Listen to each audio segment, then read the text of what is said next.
দোকানে আসলাম, সবজি দোকানে যে কোন সবজির কত দাম তাই আমি দেখাবো, আপনারা সবাই লক্ষ্য করবেন। সবজি ডাঁটা কত করে ভাই? ডাঁটা 15 টাকা। আর লাল শাক 3টা 20 টাকা। আর এই যে বেগুন কত করে?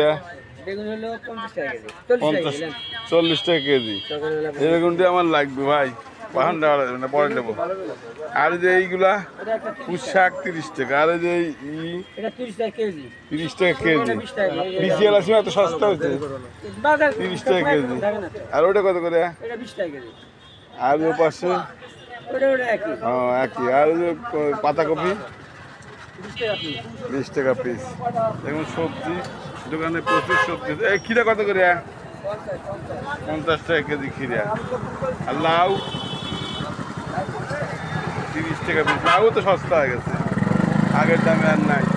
সবজি সবই সস্তা, খিরা সবজি টমেটো যাই নেবেন সবই সস্তা। বোলপাড়াতে আসবেন পাওয়া যাবে।